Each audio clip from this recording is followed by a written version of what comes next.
Joan Barreda was the first man out of the blocks today after claiming his 20th Dakar stage victory yesterday. That puts him 6th in the all-time list of bike stage winners. In spite of a strong start, the Spaniard came unstuck in the second part of the day's special, losing his way in the dunes. The Honda man coming in almost half an hour down on the stage winner and relinquishing his overall lead. Well, I had to come back to the previous waypoint to find my way. So that was 15 kilometers there and 15 back again. That was a lot of ground to cover, and I lost a lot of time. Barreda not the only man to struggle today. Adrian van Beveren also taking a spill. After storming to second place in the first two stages, the Frenchman dropped around 13 minutes, slipping to 7th overall.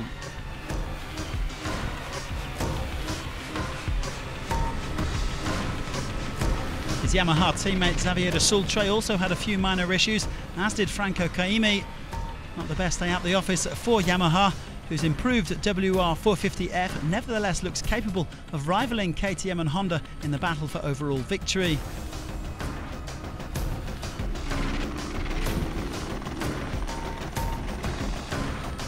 A better morning for Pablo Quintanilla. The two-time cross-country rallies world champion's been keeping himself out of trouble so far. He's now up to 3rd overall after finishing 5th on the day's stage, catching up with KTM's Matthias Vorkner, who came in 5 minutes further back in 12th. Not all bad news for Honda though, in spite of Barreda's troubles. American Ricky Brabec showing a good turn of pace to come in 4th.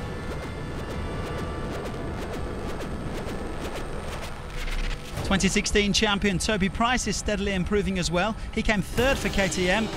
It's been a long road back for the Australian after breaking his leg in Bolivia last year, but in spite of nearly 9 months off the bike, he hasn't lost his competitive edge. The pace is definitely here, and we know we can still run at the front, but it's yeah, we just got to make sure we look after the bike and look after ourselves. Another day and another solid performance from Kevin Benavides, who's now the highest placed Honda. The Argentine looking on fine form after his victory at the Desafio Ruta 40 in August. He was 2nd on the stage and he goes 2nd overall. I'm happy. I had a crash on one of the dunes, but it was nothing serious. Then I got stuck on another dune and I had to reverse out. But generally, I'm very happy with this stage performance. I think that overall it was a very positive result. But there was no stopping Sam Sunderland, the defending champion, making it 2 stage wins in 3 days for KTM and reclaiming the overall lead. The Englishman is one of the world's top riders over sand. He claimed back-to-back wins in the United Arab Emirates and Qatar at the start of this year's World Championship campaign. All those years living in Dubai certainly paying off. Not all plain sailing, there was a late tumble there, but Sunderland did enough to win by just over 3 minutes from Benavides. Bike number 1 back in the number 1 spot.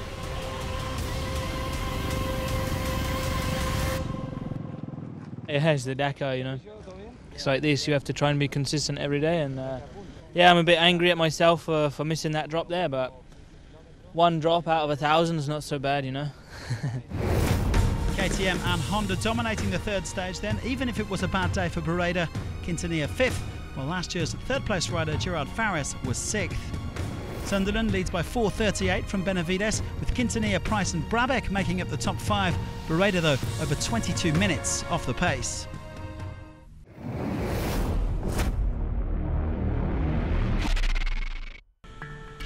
Not your average Monday morning. The cars are gathering before the start of Stage 3. After his success on Stage 2, the former biker Cyril Dupre is in an interesting position. With David, we feel like the bikes today, because we have only their tracks to follow. We're opening the road as the first car, but nonetheless, the good riders will leave us good tracks.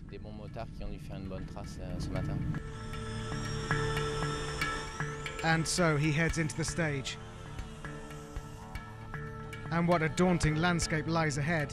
Nearly 300 competitive kilometres, most of which is dunes, and almost entirely off-piste. Alicia Reina is an Argentine rally legend, but her 6th Dakar has ended early, with her Toyota Hilux burning to the ground in the heat of Stage 3. This is Nani Roma on a mission in his Mini. but he digs in the right wheels into the soft sand and rolls. This is less than a kilometre from the finish. Well, Roma's clearly winded. It's not a good sign.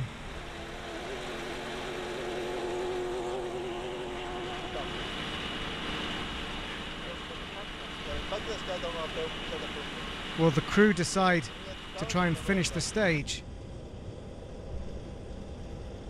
but clearly in a lot of pain. They did make it to the end of the stage, losing half an hour, but more importantly, because of head trauma without losing consciousness, he's been sent to the local hospital for checks and will be flown to hospital in Lima. These tricky dunes are definitely not conducive to Loeb's usual speed, especially when he loses his way a little bit. Sebastian Loeb will definitely be looking forward to a change of scenery to make up ground. He was 5th quickest with a time of 3 hours and 17 minutes. Czech rally legend Martin Prokop is learning the Dakar quickly. His first was only 2 years ago and he came 14th. Last year he was 11th. For 2018 he's targeting a top 10 finish. It was an up and down day for Dupré. He lost time in the first half of the stage, then regained it in the second. 4th quickest, but as you can see, it is rough going at times.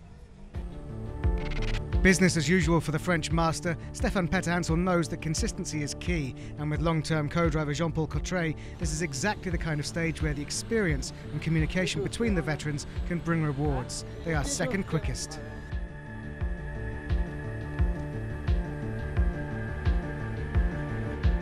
After punctures on stage 2 held him up and dropped him back to 6th overnight, Carlos Sainz is back on form. Here El Matador passes Orlando Terranova's stricken Mini, the Spaniard clearly on the right road.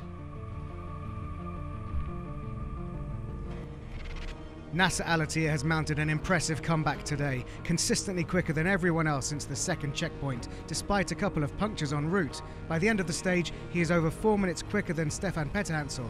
This is his 2nd stage win out of 3 and puts him in P3 overall. Not a big push because also the road is really not easy, very dangerous place, you know. But okay, it was good performance, and I'm quite happy to win.